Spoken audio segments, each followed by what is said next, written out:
তোমরা আমাকে অনেকেই জিজ্ঞেস করেছো যে দাদা তুমি ডেলিভারি কাজে ঢুকলে কিভাবে, কে তোমায় ঢোকালো, আর কেন বা তুমি ডেলিভারি কাজেই ঢুকলে। তো আজ তোমাদের অতি সংক্ষিপ্তভাবে এই বিবরণটা দেব। তো হ্যালো কাছের মানুষ দূরের মানুষ, সবাই কেমন আছো? আমি নীললোহিত, ডেলিভারি বয়। আমি ফ্লিপকার্টে পার্সেল ডেলিভারি করি। তো আমি কিভাবে এই কাজে ঢুকলাম সেটাই তোমাদের আজকে বলবো। সালটা ছিল 2017। সেপ্টেম্বরের মাঝামাঝি থেকে আমার জীবনের কালো অধ্যায় শুরু হয়। অক্টোবরের প্রথম দিকেও ভেবেছিলাম হয়তো সবকিছু ঠিক হয়ে যাবে, কিন্তু কিছুই ঠিক হয়নি। আমি আমার মাকে হারাই। মাকে হারানোর পর বুঝতে পারলাম পৃথিবীটা কতটা অন্ধকার আমাকে গ্রাস করেছে।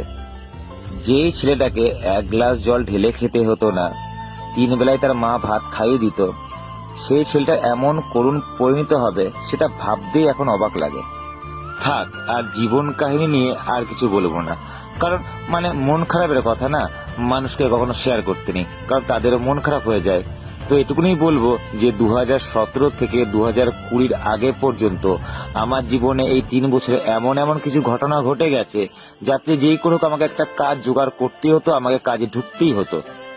দেখো, তার আগে একটা কথা বলি, পাঠ্য বই পড়ে ডিগ্রি অর্জন করা, ভালো রেজাল্ট করা একদিকে, আর সরকারি চাকরির জন্য প্রিপারেশন না, ওটা আরেক দিকে। কারণ চাকরি পড়ার সাথে পাঠ্য বইয়ের ডিগ্রি অর্জন করার সাথে কোনো সম্পর্ক নেই, যেটা আমি বুঝতে শিখলাম।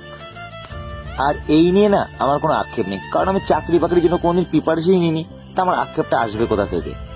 2017 সালের আগে পর্যন্ত আমার কাছে অফুরন্ত সময় ছিল, আমি সময়কে তোয়াক্কা করতাম না। আর 2017 সালের পর থেকে সময় আমাকে তোয়াক্কা করা বন্ধ করে দিয়েছিল। ও, আমি অত্যন্ত দুঃখিত। তোমরা তো জানতে চেয়েছিলে যে আমি এই কাজে ঢুকলাম কিভাবে, সেটা থেকে আমি লাইনচ্যুত হয়ে যাচ্ছিলাম। চলো এবার তোমাদের বলি এই কাজে আমি ঢুকলাম কি করে। আচ্ছা, তার আগে ছোট্ট একটা কথা বলে রাখি, এর আগে আমি 2টো কাজে ঢুকেছিলাম। একটা 24 দিন ছিলাম, আরেকটা এই 6 মাসের মতো ছিলাম। ওই গল্প অন্য আরেকদিন বলবো, সে এক কঠিন গল্প ছিল। আচ্ছা, এই ডেলিভারি বয়ের কাজ, এই কাজটাই আমার পছন্দ হয়েছিল।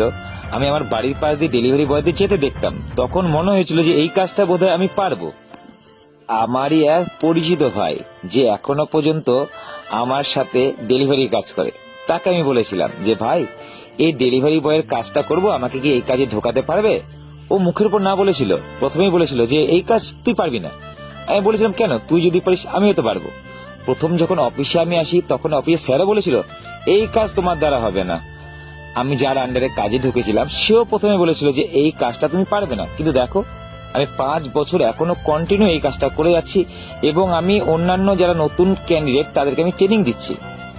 সেই ভাইটাকে অনেক অনুরোধ করেছিলাম, বললাম দেখ না, একটা যদি পোস্ট কোনো খালি থাকে। সে মুখের উপর বলে দিয়েছিল না, কার্ট অফিসে কোনো ছেলেই এখন লাগবে না, যখন লাগবে তখন ডেকে নেওয়া হবে, এখন বসে থাক। আমি মনে মনে ভেবেই নিয়েছিলাম যে কাজ যখন এটা করতেই হবে, এই ডেলিভারি বয়ের কাজটাই করব। কেন কি, এই ডেলিভারি বয়ের কাজটা করলে মানসিক অবসাদ থেকে মুক্তিটা তাড়াতাড়ি পাওয়া যাবে। কারণ একটা ডেলিভারি বয় 8 ঘন্টা 10 ঘন্টা বাড়ির বাইরে থাকে, রুটে রুটে ঘুরে বেড়ায়, তাই মানসিক অবসাদের টাইমটুকু সে পাবে না। অবশেষে ফেসবুকের একটা গ্রুপে পোস্ট করি, আমি নিজে করিনি, একটা ভাইকে দিয়ে পোস্ট করাই যে আমি ডেলিভারি বয়ের কাজ করতে চাই, কেউ কি যোগাযোগ করে দিতে পারবে। সেখান থেকে পরিচয় হয় একটা দাদার সাথে, তার নবদ্বীপ বাড়ি ছিল। সেই আমাকে কার্ট অফিসে কাজে জয়েন করিয়ে দেয়।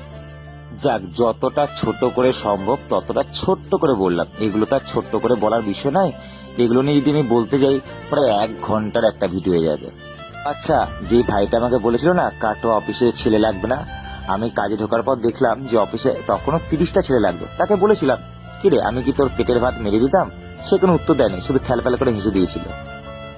আমার এখনো মনে পড়ে, আমি ফার্স্ট যখন আমি আমার গ্রাম দিয়ে পিঠে ব্যাগটা নিয়ে যাই, তখন একজন টোন কেটেছিল, বলেছিল কিরে, এতদিন গিটারের ব্যাগ নিয়ে যেতি, এখন পিঠে ফ্লিপকার্টের ব্যাগ।